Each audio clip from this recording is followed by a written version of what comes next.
Good morning all of you students. आज जो हम क्लास 9 अर्थशास्त्र में जो है पालमपुर गांव की कहानी के अंतर्गत जो है न्यूनतम मजदूरी अधिनियम और हरित क्रांति के बारे में जानेंगे। सर्वप्रथम हम जानेंगे न्यूनतम मजदूरी अधिनियम है क्या। जो न्यूनतम मजदूरी अधिनियम है वह भारत की जो है संसद द्वारा पारित श्रम संबंधित कानून है, जिसके अंतर्गत जो है प्रशिक्षित अप्रशिक्षित श्रमिकों को जो है कि दैनिक मजदूरी निर्धारित की गई है।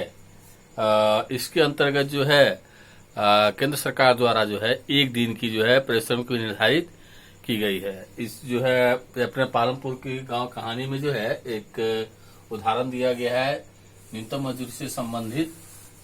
इसमें जो है एक महिला है श्रमिक,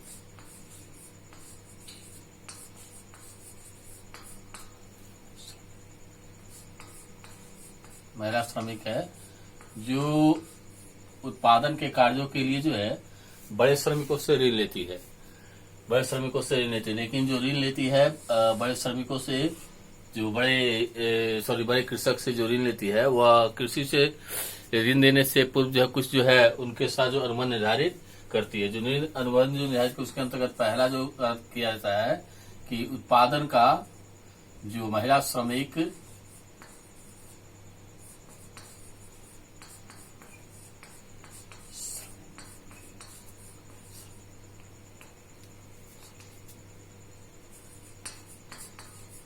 कृषि उत्पादन का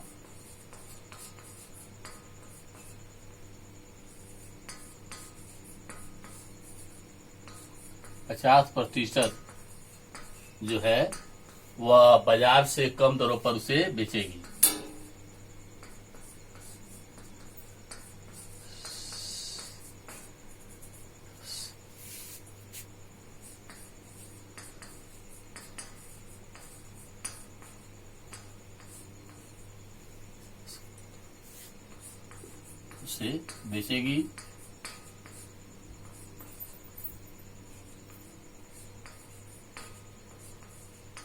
दूसरा जो है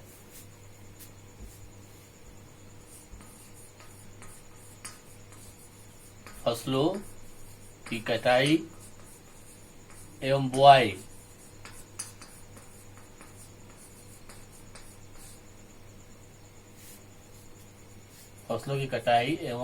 के समय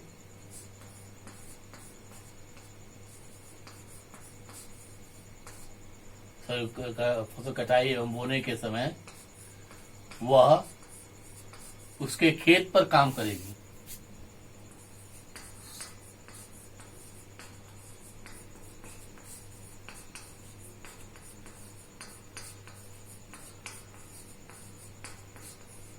कार्य तो करेगी, परंतु जो उसको पारिश्रमिक जो दिया जाएगा वह जो दैनिक मजदूरी है उससे कम। यदि दैनिक मजदूरी मान 300 रुपये है, तो दैनिक मजदूरी अगर 300 रुपये है तो उसको जो है जो जिससे वह ऋण ली है बड़े कृषक से, वह जो है 200 रुपये पर ही जो है उसे जो है कृषि जिसमें जो है कृषि जो है कि उत्पादन के समय में फसलों की बुआई कटाई के समय में उसे 200 ही पारिश्रमिक देगा। साथ ही साथ जो है वह महिला से तभी जो ऋण लेती है उससे जो वह जो यह भी निर्धारित करते हैं कि जो है उसका जो ऋण जो है उस पर जो ब्याज भी वह लेगा, ऋण पर ब्याज भी लेगा।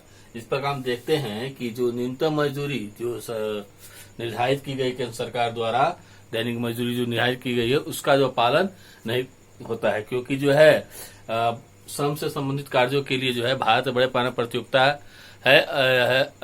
है और साथ ही साथ बहुत से लोग बेरोजगार है, जिसके कारण जो है जो केंद्र सरकार द्वारा बनाया गया न्यूनतम मजदूरी अधिनियम है उसका पालन नहीं हो पाता है। क्योंकि यदि कोई श्रमिक कार्य नहीं लेता है, कोई श्रमिक जो है उस दर पर जो है काम करने का हो रहा था, तो दूसरा श्रमिक जो उससे कम न्यूनतम दर पर जो कार्य करने के लिए तैयार हो जाता है। अब हम देखेंगे हरित क्रांति के संबंध में। हरित क्रांति के संबंध में देखेंगे कि हरित क्रांति है क्या।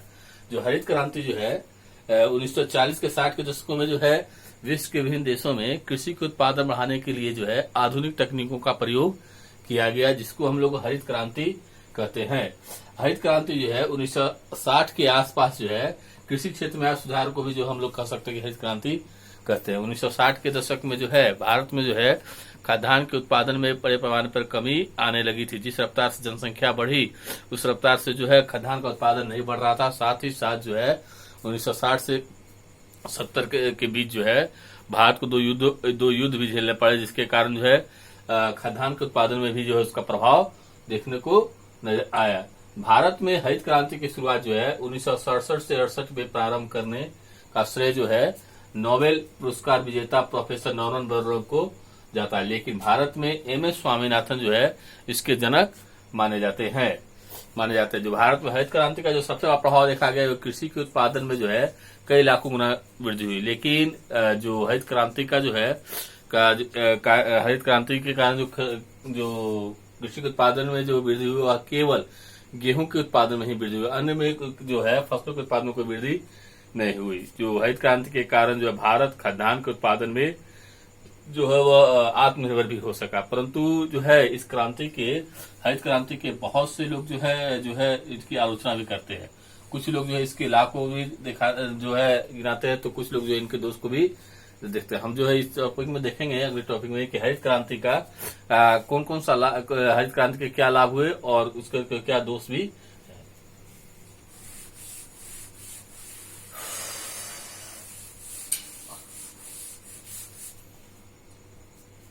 पहले हम देखेंगे हरित क्रांति का प्रभाव, हरित क्रांति का प्रभाव या लाभ।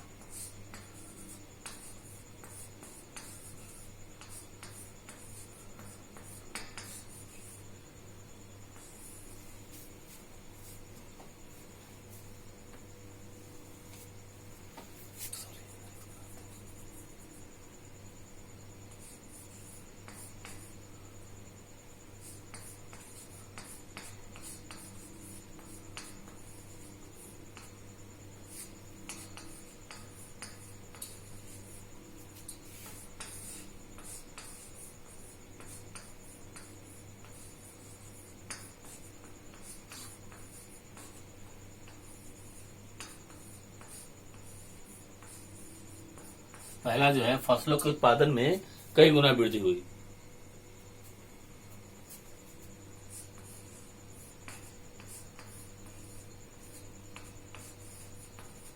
जो हरित क्रांति के कारण जो है फसल के उत्पादन में कई गुना वृद्धि हुई।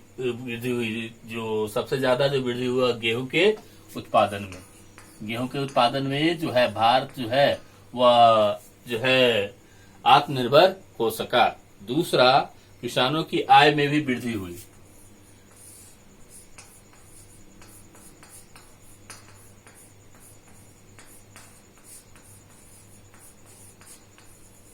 किसानों की आय में भी वृद्धि हुई।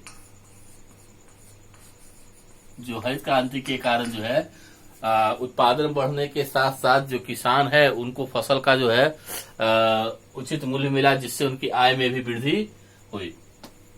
तीसरा है वह है वस्तुओं की कीमतों में कमी।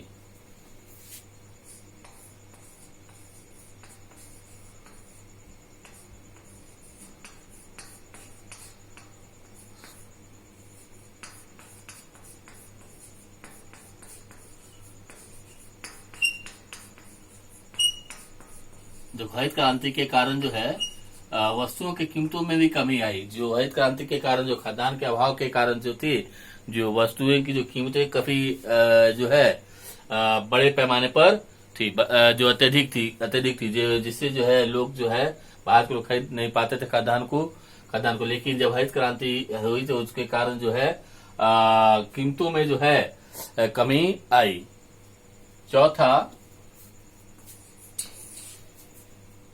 कृषि की नई तकनीकों का प्रयोग हुआ।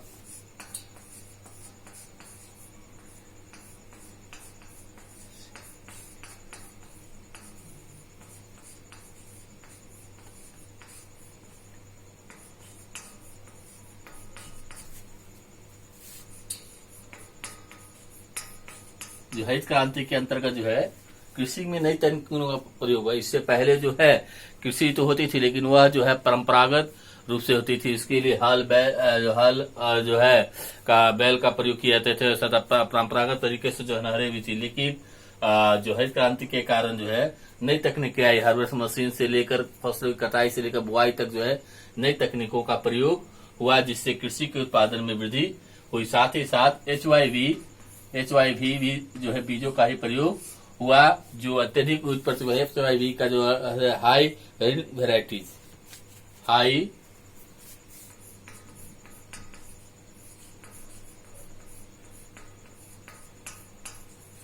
वेराइटीज,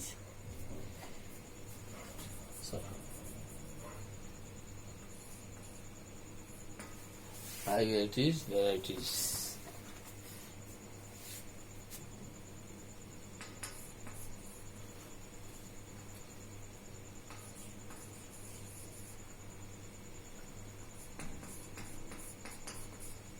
यानी अधिक उपज देने वाले बीज का प्रयोग बड़े पैमाने पर किया गया।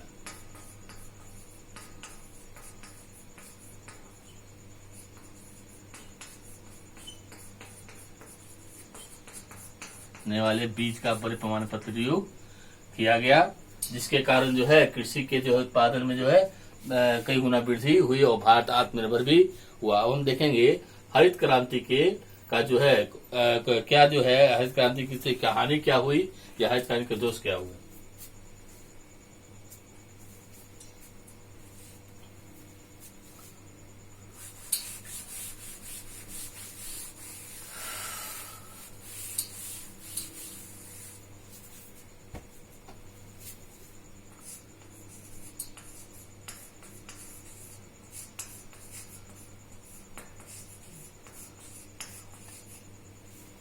हरित क्रांति से हानि या दोष कहिए।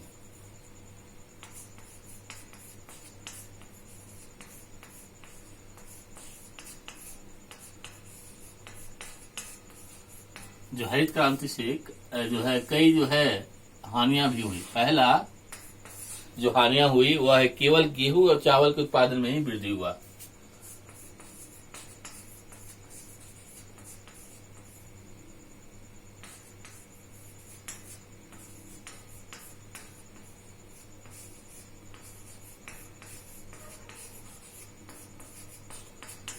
जो हरित क्रांति के जो है के कारण जो है खाद्यान्न में आत्मनिर्भर तो हुआ, लेकिन पूरे अति पर जो है वह खाद्यान्न में आत्मनिर्भर वह केवल जो उत्पादन में वृद्धि हुई वह केवल गेहूं और चावल के उत्पादन में।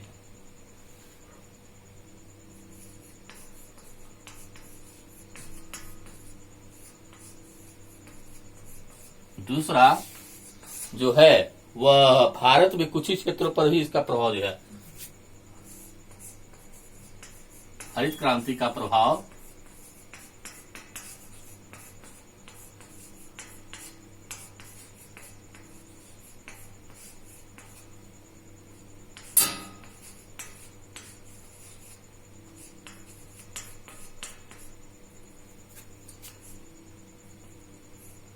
कुछ ही क्षेत्रों तक पड़ा।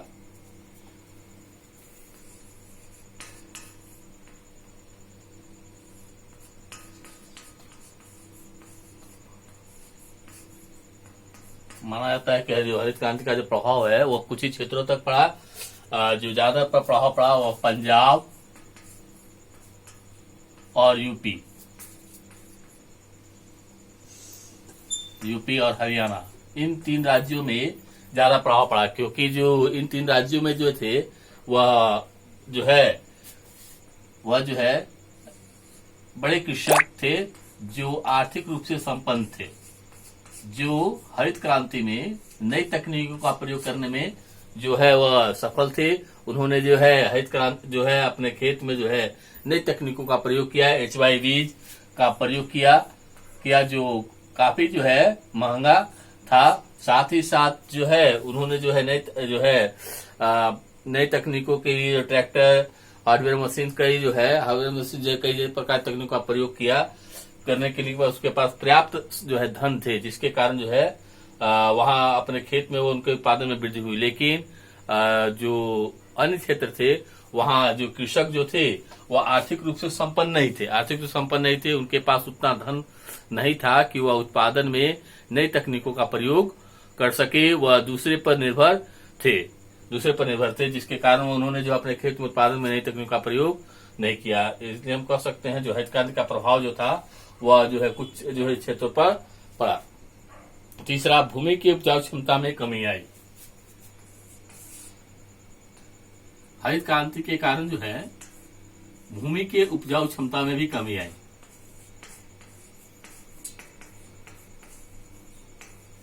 भूमि के उपजाऊ क्षमता में कमी।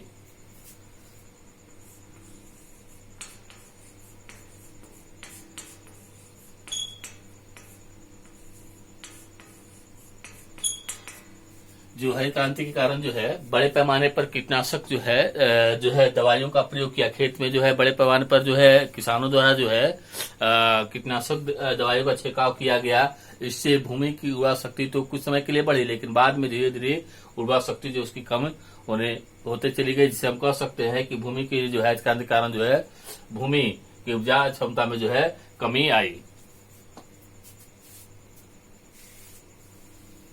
चौथा जो है भौम जल स्तर में कमी।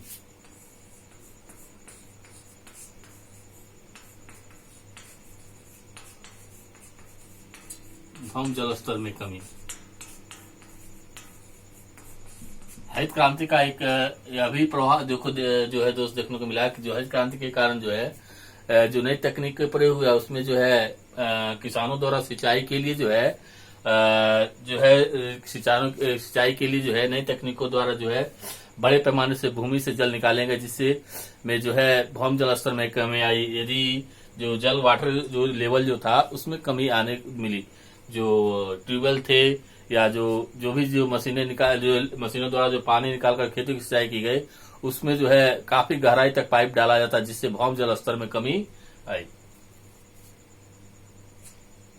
इस अध्याय में पालमपुर का कहानी में इतना ही।